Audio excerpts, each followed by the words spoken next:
नमस्कार. आशा लाईफस्टाईलमध्ये तुमचं खूप खूप मनापासून सगळ्यांचं स्वागत आहे. आज आपण पेरूची चटपटीत अशी रेसिपी बनवणार आहोत. अगदी 5 मिनिटाच्या आत ही रेसिपी तयार होते. एकदम सोप्या पद्धतीने झटपटीत अशी झणझणीत आपण ही रेसिपी तयार करूया. चला तर व्हिडिओला सुरुवात करूया. व्हिडिओ शेवटपर्यंत नक्की बघा. व्हिडिओ जर आवडला तर एक लाईक नक्की करा. चॅनलला सबस्क्राईब करा.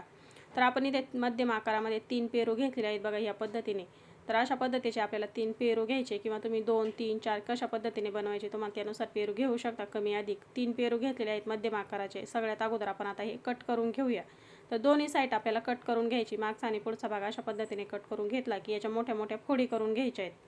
अशा पद्धतीने बघा, मोठ्या मोठ्या फोडी करून घ्यायच्या आहेत. आपल्याला अगदी बारीक पण करायची आवश्यकता नाही.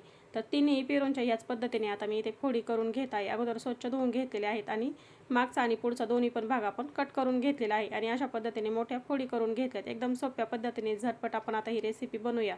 जास्त वेळही लागत नाही, पण रेसिपी खूपच चटपटीत होते. तर अशा पद्धतीची पेरूची रेसिपी तुम्ही सुद्धा नक्की बनवून बघा. सगळ्या पेरूच्या आपण इथे फोडी करून घेतलेल्या आहेत. आता एक चमचा घेतलाय आणि चमच्याने आपण याच्यामधल्या बिया काढून घेऊया. तर बघा, अशा पद्धतीचा लालसर पेरू निघलेला आहे मस्तपैकी. आपण याच्यामधल्या बिया काढून घेऊया, कारण की ह्या बिया जाडसर आहे आणि मोठ्या मोठ्या देखील आहे, तर ह्या वाटल्या जाणार नाही.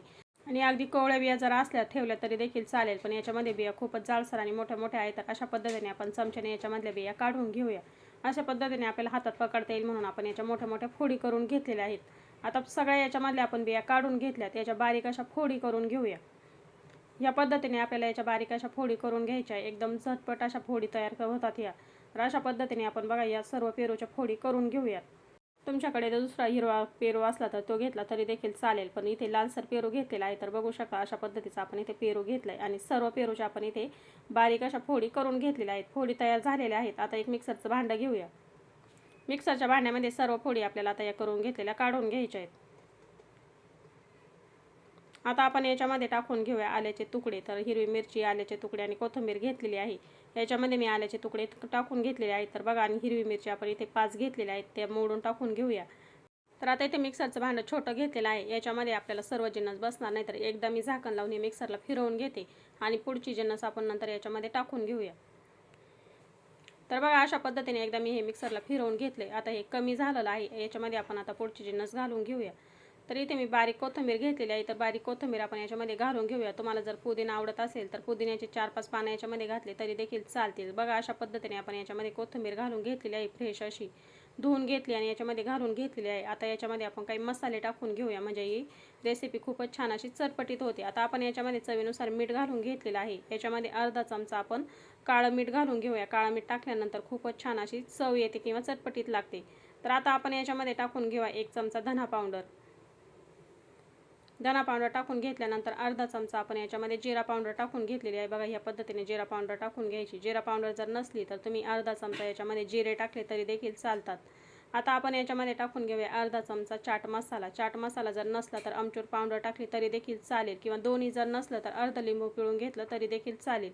आता आपण याच्यामध्ये 3 ते 4 चमचे छोटे पाणी घालून घेऊया आणि याचं एक वाटण तयार करून घेऊया.